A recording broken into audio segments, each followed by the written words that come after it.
Olá pessoal, sejam bem-vindos aí ao nosso podcast Papo Legal, hoje com um outro assunto que chama muita atenção dos nossos alunos, não é? Que é falar a respeito de execução penal, sistema carcerário, e eu aqui sempre bem acompanhado do Cavazana, do Everton, e hoje para mim é um momento assim de muita honra poder trazer o Lindson aqui, que foi meu professor na faculdade, acho que foi professor de todo mundo aqui, sem querer denunciar idade, né, Lindson? Mas é um grande mestre, é um grande estudioso, é um promotor experiente, excelente, gabaritado aqui da nossa região, que atua nessa área de execução penal. Então, seja bem-vindo, Lindson, aí, para participar do nosso episódio, e desde já abro aí a palavra para os colegas para... O Lindson é um sujeito que eu tenho uma estima muito grande, é um respeito enorme.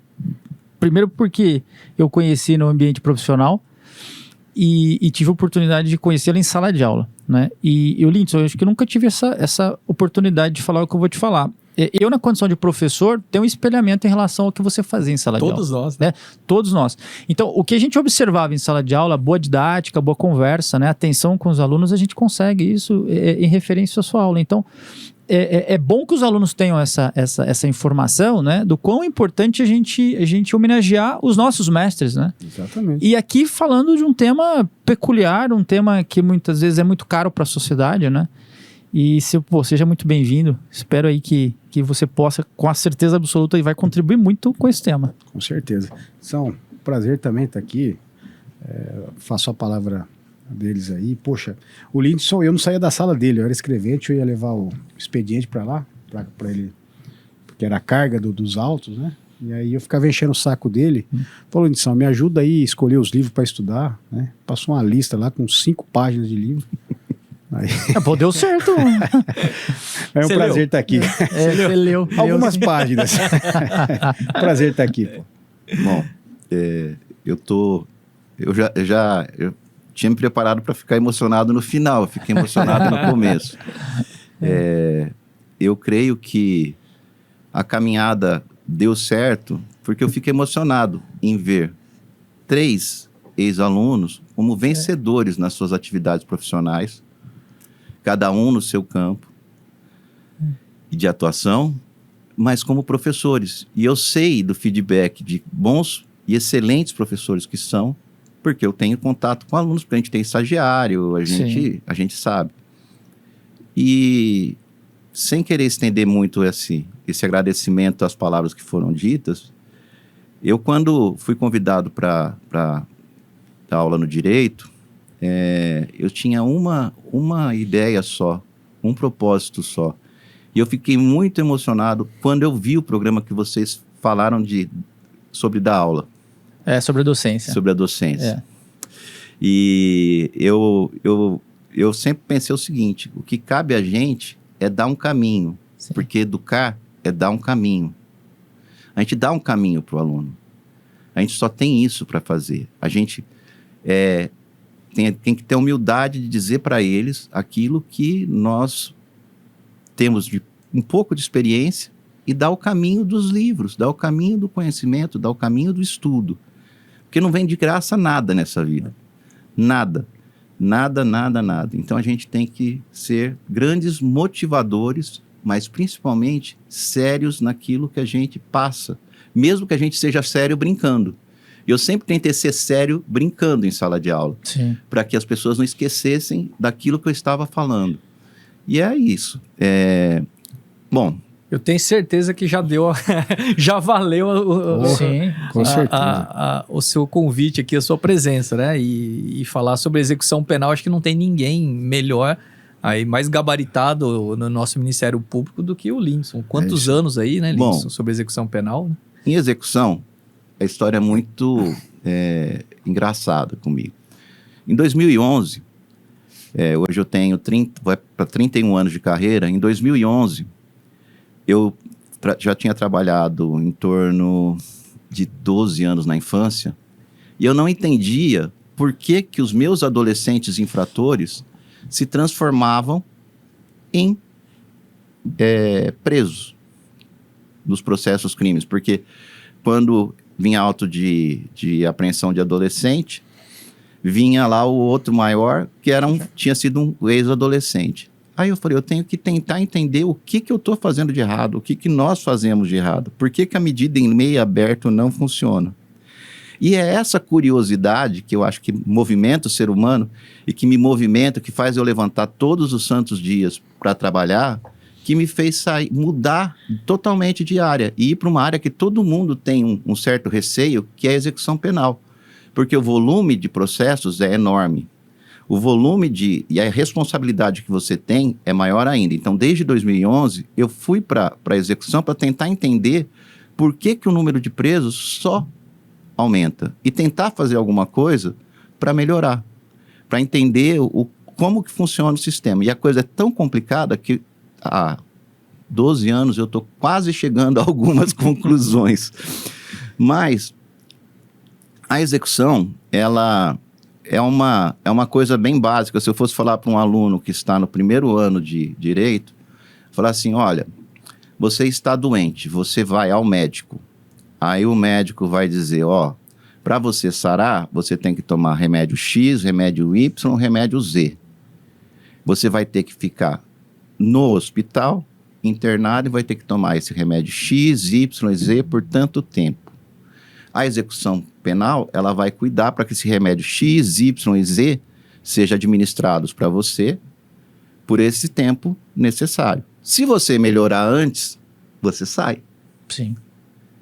Não sei se eu consegui ser claro. E agora eu vou tentar colocar... Né?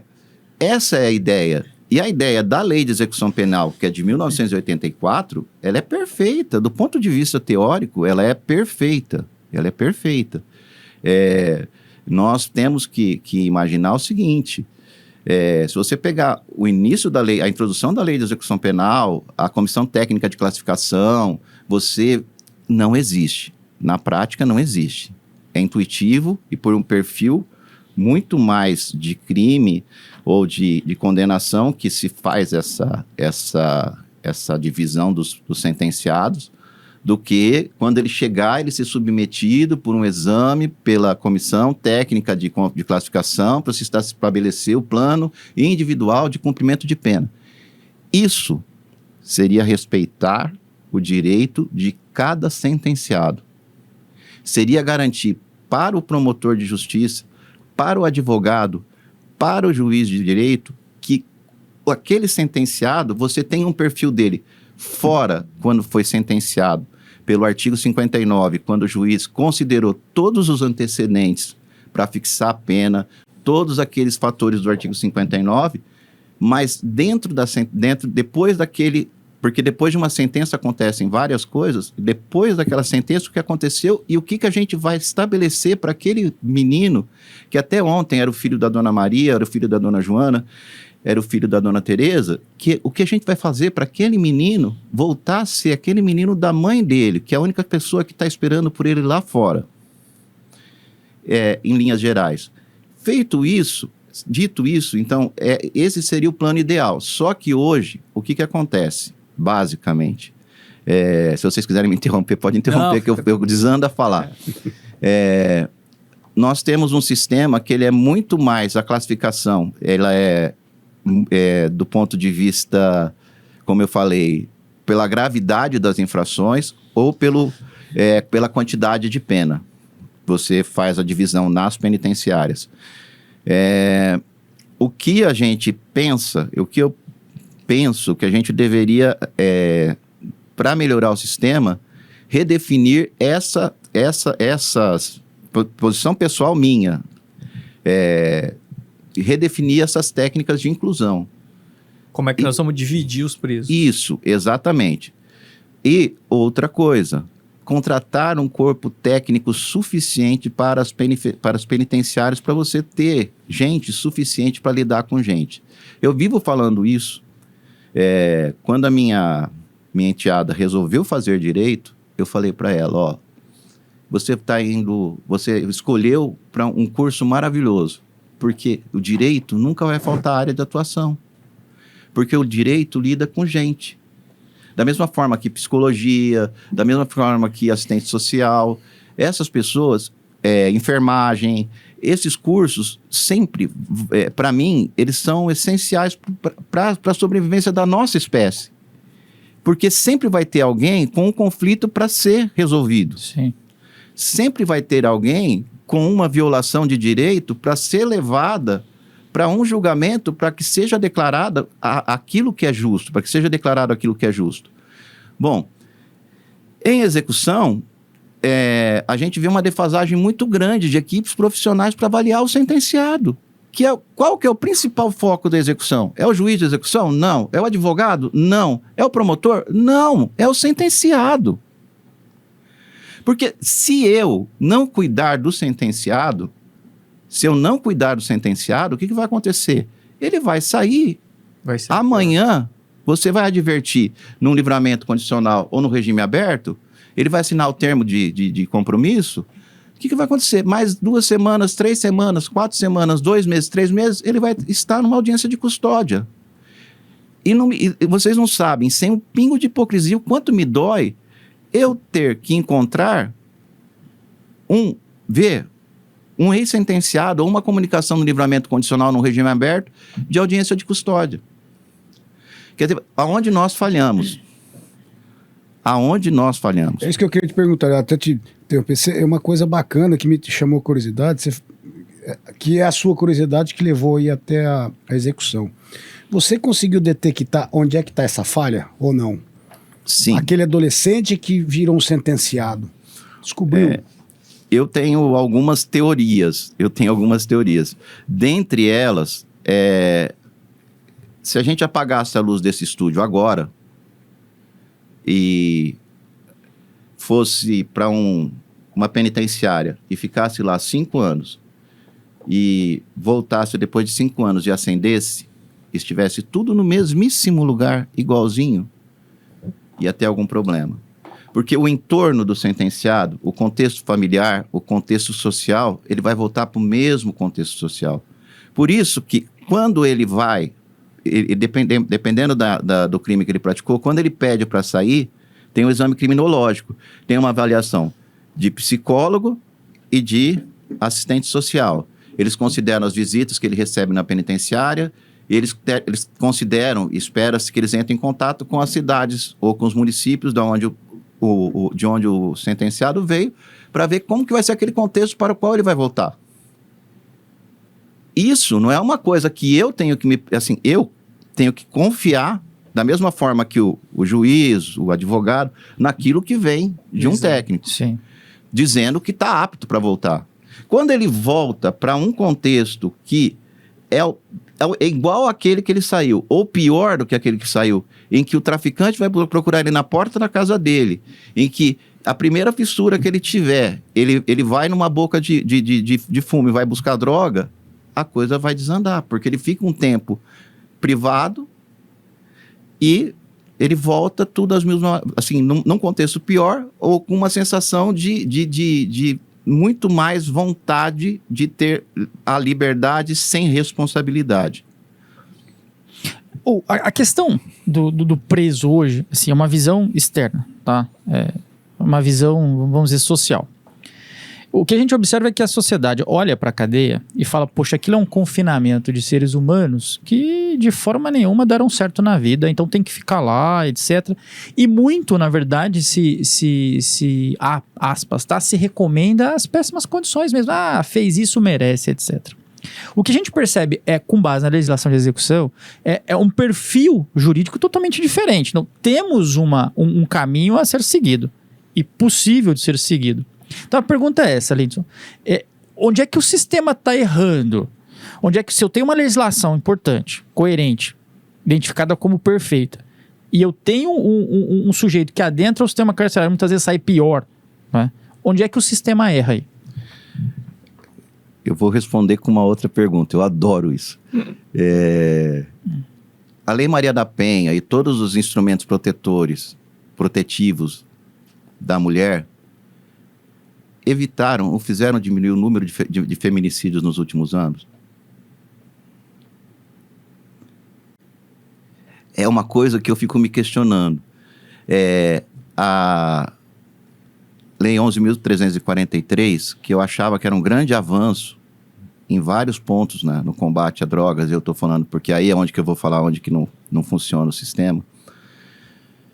Para mim, ela acabou confundindo e trazendo duplas interpretações em várias situações, principalmente na associação para o tráfico, que é uma das coisas piores que tem. Ela poderia ter sido muito mais clara em vários pontos. Sim. Hoje, eu iniciei nessa história de ter contato com o crime, porque eu fui policial desde 87, ingressei no Ministério Público em 92. Sou velho, 54 anos no lombo.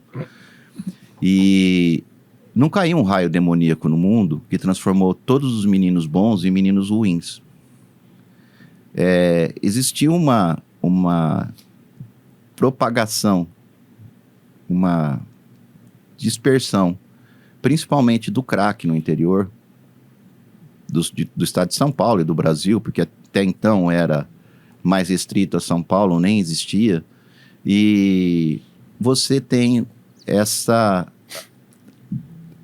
situação atrelada ao uso de droga e criminalidade. Você não atua na área criminal. Vocês devem ter condenado vários autores de crimes de roubo circunstanciado. E se somar tudo que eles levaram, acho que não chega a 100 mil reais. E eu pergunto às vezes para um rapaz que tem, somando todas as penas de roubo, 20, 30, 40 anos, 6 condenações, consegue um continuadozinho ali, 40, assim, 6 condenações, 40 anos. Somando tudo que você levou, deu quanto? 5 mil. Tudo isso? É muito dinheiro, hein? Porque ele tinha que pagar o traficante. Sim. E aí, tem traficante que chega pro cara, aqui no interior, a conversa é essa, ó, arma, pessoa, arma, eu quero celular, eu quero dinheiro. Ou então lá em São Paulo, que tá aquele exército de zumbis, ó, caco de vidro, pescoço, ou você vai no tranco, leva e... Hoje o crime é muito atrelado ao consumo desencadeado de drogas. E essa história que a gente não trata a droga como problema de saúde pública, a gente vai ter que construir mais 20, 30, 40, 50, 60, 70, 80 penitenciários. E a gente tem que começar a trabalhar os meninos que estão lá dentro, os sentenciados que estão lá dentro, principalmente. Dói, por exemplo, eu tenho filho de 30 anos. Dói você ver uma população carcerária com a média de 28 anos no máximo. Se você olhar, eles negam, porque todo viciado que se preza nega. Mas eles são usuários, no mínimo usuários, mas eles são dependentes. E precisam de... O dinheiro tem que vir de algum lugar. O juro mais caro é o juro do traficante. Então o cara vai roubar. E eu brinco muito nas visitas que eu faço, porque a gente faz visita todos os meses nas unidades prisionais. E às vezes... A gente sorteia pela matrícula, porque quando você entra numa penitenciária, você deixa de ter o seu RG, você vai ter a sua matrícula. Seu número lá, é o seu número. E a gente chega lá e eu sorteio a matrícula do cara. Aí me vem o cara com o rosto tatuado, com lágrima, com cruz, com tudo, que a gente sabe qual que é o significado. O pescoço com revólver, não sei o quê. Eu pergunto, você roubou já com essa cara? Porque você vê que a pessoa não nasceu para isso. Ele precisa disso. Quando eu estava na infância, tinha várias vezes que o adolescente era apresentado em flagrante de ato infracional e ele vinha com... Tinha umas épocas, tinha umas pulseirinhas que eram feitas com embalagem de desodorante, falava assim, Lara, eu te amo, na pulseirinha. A vítima falava, o rapaz que me levou, ele estava com uma pulseirinha, escrito Lara, eu te amo. Ele chegava lá na promotoria, estava lá, Lara, eu te amo. Então, eu falo, porque eu trabalhei numa polícia em que você lidava com ladrão que nasceu para ser ladrão. O assaltante que era assaltante. Hoje a pessoa está assaltante, está ladrão. Por isso que você tem essa superpopulação. Por isso que você tem esse aumento. Por isso que você não consegue, mesmo nessa situação de você pensar, numa penitenciária onde comporta 1.247 presos, você ter 1.802, você vai falar assim, tá bem apertado. Tá bem mal acomodado. Mas o cara sai de lá e ele, depois de, vamos lá, 3 meses ele volta. Será que é o tempero da comida? E eles reclamam de comida. Será que é o colchão? É impossível que você vai reclamar do colchão numa situação dessa. É porque aqui fora, no pós-pena, ou na evolução do cumprimento da pena, você não tem um acompanhamento, como nos Estados Unidos você tem o oficial de condicional. Aqui para que tudo funcionasse, eu não sou contra políticas de desencarceramento, como o pessoal voltou a dizer agora, voltou a levantar agora essa bandeira. Eu não sou contra. Desde que você pense durante 1 ano, 1 ano e meio, 2 anos, o tempo necessário, converse com todos os profissionais do direito, com todos os profissionais da área penitenciária, com quem lida nessa área, com polícia militar, com polícia civil, fala, o que eu preciso para monitorar essas pessoas sem fazer o terror na vida dele? Porque ainda hoje eu quero mencionar um cara que para mim é um mantra dentro de execução. Mas o Carnelucci, ele falava uma coisa perfeita. O preso, quando ele sai da prisão, ele deixa de ser preso. Para ele. Para a gente, não. Sim. Que o grande preconceito que a gente tem. O estigma, né? Fica com esse estigma. Se bobear um letreiro luminoso na testa. E eu não estou falando para a gente falar assim, então vai colocar... O Lindson está vindo aqui e está falando para todo mundo colocar asinha. Não. A gente para dar real oportunidade. Porque nós temos que pensar que o sistema, ele tem que servir para regenerar. Sim, para regenerar. Porque senão, eu estaria mentindo para vocês quando lá atrás na faculdade eu falava de uma visão que eu tinha do direito penal. Que o direito penal ele não serve para nada se ele não tiver um papel restaurador. Eu tenho um ponto no caminho que está retinho. Ele vai fazer assim, O que cabe ao direito penal? Ele tem que ir lá e restaurar aquilo ali. Ele tem que restaurar na vida das pessoas e na vida do sentenciado.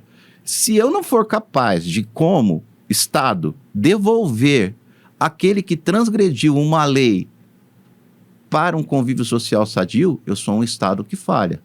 Se eu for um Estado irresponsável, que eu devolvo ao convívio social por devolver, causando risco novamente, eu sou um Estado que falha. Eu tenho que ser um Estado que vai investir em quem vai trabalhar na recuperação dessa gente. E eu acredito que senão eu não estaria aqui. Acredito, e isso vai me levar eu vou tomar muita pedrada com aquilo que eu estou falando aqui. Lá dentro da penitenciária, você vê o resultado de muitos sentenciados no Enseja, é assim, você fica no Enem, você fica assim, meu Deus do céu. Quando eles têm a oportunidade de aprender, os professores da rede pública estão dando aula lá dentro, com as escolas vinculadoras. Eles falam que os alunos lá são mais educados do que os alunos aqui fora. Mas, tá certo, porque também se eles não respeitarem é falta grave, mas tudo bem. Mas o potencial... Eles têm potencial, porque eu me incomodava muito com algumas coisas. E até 2 anos atrás, antes da pandemia, tinha um evento que chamava Jornada de Cidadania, de Trabalho e Cidadania. Eu falava para 60 sentenciados em sala de aula, eu fazia questão que era sem algema, só sobre cidadania e responsabilidade. E o pessoal, muitos falavam para mim, você ainda vai ser pego como refém. Eu falava, eu tenho certeza que não. Porque eu estou tratando eles de igual para igual. Porque quebra vários paradigmas quando você deixa de pensar que aquela pessoa é um monstro. Há um monstro dentro de várias pessoas. Existem... quando eu pensava em fazer meu mestrado, quando eu pensava em fazer meu doutorado, quando eu fiz a minha biblioteca, minha área de estudo, e eu tenho contato com alguns, ou vários, você tem criminosos que são aqueles que você tem que tomar cuidado, que tem personalidade antissocial, que tem a mentalidade, a mente voltada para o crime. Tem. Que você pode dar todas as oportunidades que ele não vai sair. Mas eu vou falar agora uma estimativa maluca, minha. Para mim, entre 60% a 70% de quem está lá dentro, de quem está dentro do sistema, se fosse bem acompanhado, e desde lá de dentro, acompanhado em relação à drogadição, e preparado para o mercado de trabalho, pode ter certeza que o índice de reincidência seria mínimo. Que é o grande problema. É o nosso grande problema. O chegar, beleza. O duro é quando volta mesmo. O que mais dói pra gente, porque assim, você não lida com o sistema de... eu vou usar um termo aqui. Você não lida com o sistema de novatos. Sim. Na execução hoje, nas penitenciárias, depois de dá um exemplo. Eu acho que eu pulei uma etapa que eu vou ter que retomar. Mas como que uma pessoa chega até uma penitenciária? Bom, ele comete um crime. O professor Marcelo já explicou para vários alunos. E aquele crime não é afiançável, ele vai ser mantido em flagrante até uma audiência de preso em flagrante, mantida a voz de prisão que foi dada por um policial ou por qualquer do povo, ele vai ser apresentado em uma audiência, vai ser para a autoridade policial vai lavrar um auto de prisão em flagrante. Primeira prisão do cara. Em seguida, ele vai ser apresentado numa audiência de custódia. Segunda peneira, que a gente brincava muito nisso no júri. Na audiência de custódia, vai ver se vai manter aquela prisão. Até aí está sendo aprovado em todas. Foi mantida a segunda vez a prisão. Mas ele já poderia sair com alguma medida. Tá, beleza. Mantida essa prisão, ele vai para um centro de detenção provisória. Na linguagem do sentenciado, ele vai estar sumariando. Tá. Durante o processo, o juiz pode, por algum fator, ou o tribunal, em sede de habeas corpus, libertar esse sentenciado. Ou o juiz, entendendo que, depois da instrução, a prova não está direcionando para a condenação daquela pessoa, ou que lá na frente a pena não vai ser uma pena tão grave quanto se esperava no começo, ele pode ter uma liberdade intercorrente. Porque ninguém é doido de manter uma pessoa presa se você já está antevendo alguma coisa lá na frente. Bom, sentença. O juiz pode condenar e dar o direito de apelar em liberdade. Daí ele vai ser colocado em liberdade. Ou manter aquela prisão preventiva. Daí ele vai ser encaminhado para uma penitenciária com uma guia de recolhimento provisório. Ele recolhido na penitenciária, ele deveria passar por todo esse plano individual de cumprimento de pena. Não, a classificação é outra. Se ele for um menino primário, de bons antecedentes, o crime dele não indicar que ele tem traços de personalidade comprometida, ele vai para um centro de ressocialização. Nós temos um aqui em Araçatuba.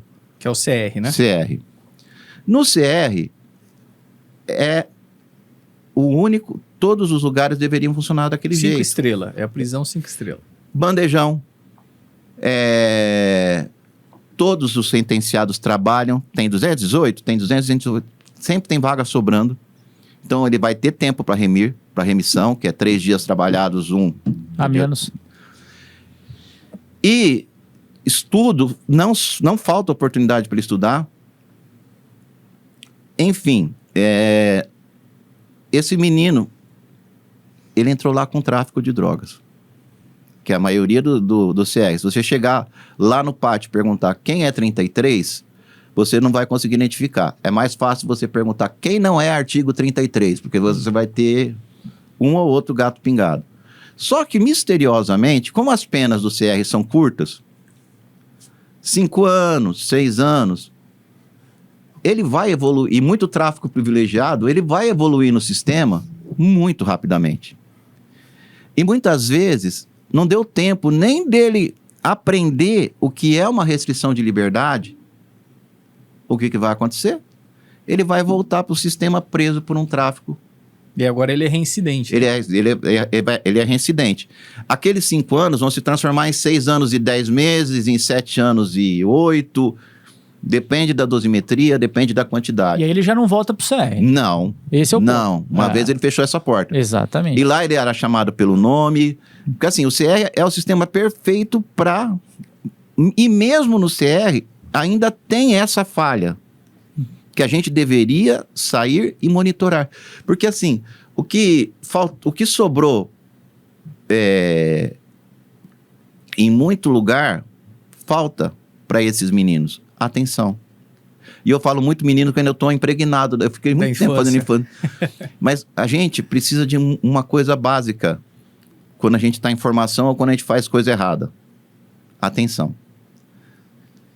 Seja para falar, foi mal dessa vez, hein? Mas você fala de atenção no CR por meio dos profissionais? Não. Atenção aqui fora. Aqui fora. E aí o grande gatilho é o seguinte, você tem que preparar a família. Tá. E se o cara não tem família? Você tem que ter um grupo de apoio, um sistema de apoio. Porque é o seguinte, aquela regra que a gente ouvia lá quando a gente era moleque, o coleguinha do mal, ele sempre te procura. É incrível, a gente tem filho, você vai falar assim, coleguinha do mal, cuidado, ele vai te procurar.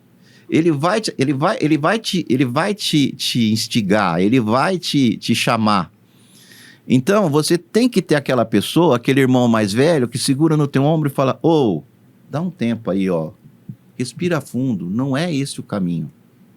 Não é.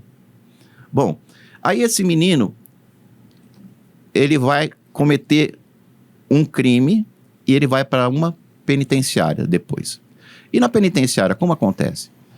Bom, ele foi incluído, ele vai para um raio, no raio tem celas, raio ou pavilhão, onde eles habitam. E tem as regras da Lei de Execução Penal, que estão no artigo 39, no artigo 50, que são regras mínimas de disciplina e de convívio. Se você ler os 2 artigos, quem lê os 2 artigos fala assim, nossa senhora... É bonito. Dá para tirar de letra. Não, dá para tirar de letra. Dá para tirar de letra. E mesmo assim, há muitas faltas graves. Muitas faltas graves. E qual que é o problema da falta grave? Ela atrasa a execução do sentenciado, porque nós adotamos o sistema progressivo. Cumpridas determinadas... Antigamente era fácil falar do sistema progressivo, depois da reforma do pacote anticrime, agora? Tem muitas porcentagens. Mas cumpridas determinadas porcentagens, determinadas frações, a pessoa vai evoluir no sistema desde que tenha mérito para isso. Sim. E eu sempre falo nas minhas manifestações que a execução não pode ser uma planilha de Excel. Porque nós estamos lidando com gente. E aí, às vezes me chamam de demagogo, eu falo que é em respeito ao próprio sentenciado, porque eu não posso dar para ninguém a ilusão da liberdade se ele não está preparado. Se ele não está preparado. Isso eu aprendi com um menino na Fundação Casa, que ele disse um dia para mim, o problema não é esse muro, que era o muro da fundação. O problema é esse muro que me separa das outras pessoas. Porque existe um muro, muitas vezes. E a gente tem que investir nisso. Falar assim, o Lindson poderia estar vindo aqui, está falando de várias situações teóricas. Eu estou falando de coisas práticas e baratas para o Estado. O Estado, eu acho que ele tem que repensar em gente para cuidar de gente. Quando eu estava na infância, eu falava assim, eu precisava de ter gente para cuidar de gente. O que mais me deixou triste durante toda a minha atuação na infância é que eu não sabia como que eu iria lidar quando aquela criança saísse de uma situação de risco que ela foi retirada pelo Conselho Tutelar, como ia ser o acompanhamento efetivo dela, porque eu sabia que não ia ter número de conselheiros tutelares suficientes, que o pessoal do CRAS não era suficiente, que aquele pessoal precisaria de mais visitas, que eles precisariam de mais consultas com psicólogos, de mais consultas com assistentes sociais, mas não tem. O Estado, nessa área, ele nunca tem. Agora, quando você fala de sentenciado, e é aí que eu venho aqui praticamente fazer um manifesto, aí as pessoas ainda falam ainda mais. Ué, por que você está pedindo? Eu já ouvi. Por que você está pedindo para um cara que cometeu crime? Porque eu, Lindson, você, Everton, você, Paulo, você, Marcelo, nós não vamos ter que viver em penitenciários. Porque se a gente reparar, hoje nós vivemos em penitenciárias. As casas têm muros, tem a concertina, as nossas casas parecem penitenciárias. Ou você mora em prédio. As gaiolas de condomínio, para você entrar em condomínio fechado, são iguais às entradas de penitenciárias. A identificação que você faz são iguais. Daqui uns dias vai ter detector de metal. Quando já não tem. Então, nós estamos nos enclausurando e a gente não percebe isso. A gente não percebe. E a solução é muito simples. Se você vê o que aquele pessoal pinta lá nas quadros, o que eles escrevem, tem livros publicados. Só que ninguém fica sabendo. Por quê? Porque é uma literatura marginal. É uma literatura marginal? É uma pintura marginal? Será? Nós somos todos irmãos. Agora, nós temos que aplicar a pena com responsabilidade. Então, eu não sei como que nós estamos de tempo, né? Eu sei que o programa tem que ter tempo. Tem, eles já passaram. Mas tranquilo, o tema é extremamente interessante, essa questão da ressocialização. Pode mandar bala aí, Leandro. É que eu desando a falar. Não, eu sei quando eu tô com sede. Eu acho assim, você estava dizendo aí uma coisa que é interessante, né? Nós estamos ficando presos, e de fato, né? A gente vê escola pública que parece penitenciário, nós estamos colocando grade em tudo, aí agora, com essa questão dos ataques, já se falamos até em detector de metal em escola pública, ou seja, é a penitenciária, né? E quem tá ficando, acho que o Zaffaroni, ele fala que se continuar esse índice de encarceramento, logo não vai ter ninguém para fechar a porta, né? Porque exatamente. vai estar todo mundo, vai estar todo mundo pro lado de dentro. Cortando, desculpa aí, Marcelo. Ouvindo isso aí, você lembra daquela, acho que foi Aristóteles que fala que educar é melhor do que punir, não é? Então, basicamente é isso, né? Educação ou só educação não vale, tem que ter outros projetos aí públicos, sei lá, o que você fala aí? Quando eu estava na infância e veio aquele projeto da progressão continuada nas escolas, eu arranjei tanta encrenca porque eu falei que era o começo de uma era tenebrosa. E hoje nas penitenciárias, a maioria dos sentenciados que têm coragem, eles pedem para fazer o ensino fundamental ou alfabetização. Porque você tem gente que tem o fundamental e não consegue vocalizar um ditongo. Ele lê igual o Papa. Se você pedir para ele ler numa audiência um mandado de citação, ele vai ler mandado de citação. E ele é analfabeto funcional. Mas ele tem ensino fundamental. E uma pessoa que não lê, ela não se comunica. É muito difícil. É muito complicado. Muito complicado. E a dona Rita Lee, uma vez, falou lá atrás, né? Se a gente não cuidar das crianças, a gente vai ter que correr dos adultos. Pelo menos eu ouvi dela. Então, é muito... A educação é o começo e a saída de tudo. Por que vocês estão aqui? Por que eu estou aqui? Porque a gente sempre primou por uma boa educação. O que a gente tem de maior tesouro que ninguém pode tirar é a nossa educação. Se você conhecer os seus direitos, ninguém viola os seus direitos. Se você... eu, quando estava fazendo faculdade... Nossa Senhora, agora pegou.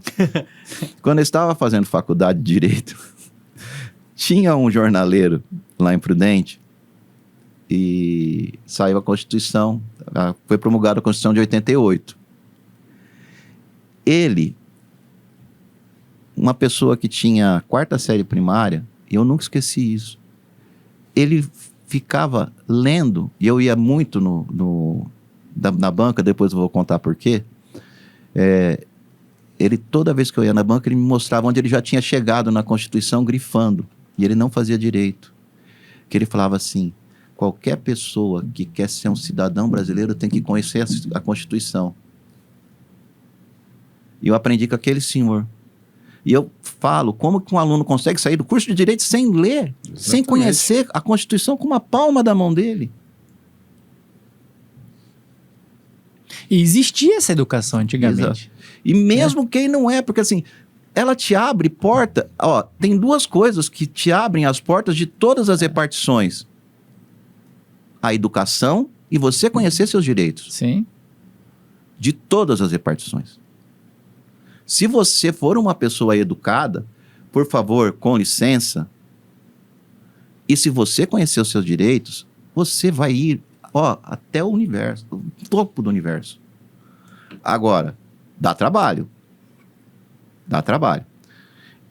Enfim, sobre execução, o que eu penso? Se fosse pedir uma conclusão, né? Eu não sei. Eu ia perguntar assim, de tudo que você falou, se olhando para o horizonte do nosso sistema carcerário, se ele tem jeito ou não. Eu acho que tem jeito. Tem. Então, uma das coisas que eu penso seriamente, se a gente conseguisse trazer a estrutura dos CAPs, que é o Centro de Atendimento Psiquiátrico, Psicológico, de droga, para dentro, algum núcleo, algum braço, para dentro das penitenciárias, e já começar uma captação ou uma busca ativa dentro das penitenciárias, já seria uma grande coisa. Nas saídas temporárias, que eu não sei se vão acabar ou não, eu creio que não acabem, há uma divergência muito grande, que cada saída temporária que o sentenciado tivesse, ele saísse com tarefas, não com missões, porque eles saem com missões. Quem é bom entendedor, meia palavra basta. Mas saísse com tarefas. Ir no CAPES da cidade dele para saber onde fica. Ir no posto de atendimento ao trabalhador da cidade dele para saber onde que fica. Ir até a Secretaria de Promoção da cidade dele, social, para saber onde é que fica e já começar a fazer fichas. Porque não pode haver um hiato entre o tempo que a pessoa fica e o que a pessoa sai. Tipo, de mais de 15 dias sem que ele tenha alguma coisa para fazer, sem que ele tenha algum atendimento. Tem que ser vapt-vupt, não pode ter. E ele tem que se sentir... Aí eu vou falar de novo. Lindson, o cara meteu o revólver na cara dos outros, não sei o que. Ele tem que se sentir acolhido aqui fora. Mas por quê? Porque o Estado tem que ser melhor do que ele foi. Porque senão a guerra vai continuar. Se eu tiver um Estado que vai ser sempre pior ou mais austero, você tem que, dentro do que o direito penal fala, você tem que usar da força necessária, da legítima defesa, do estrito cumprimento do dever legal, mas você não pode ser vingativo. Então você tem que acolher e você tem que dar oportunidade real. Que seja montando vilas, que você seja montando frentes de emprego e que seja montando os cursos coordenados, que tem vários cursos de formação de eletricidade, de eletricista, encanador, mestre de obras, todos dentro de penitenciárias. E esse pessoal que sai capacitado seja colocado no mercado de trabalho. Mas vai dar chance para um sentenciado e vai tirar de um cara que nunca fez nada? A partir do momento que ele cumpriu a pena, ele não é mais um criminoso. Ele é um criminoso, mas ele não é um sentenciado, mas ele já pagou a dívida dele. Mais ou menos isso.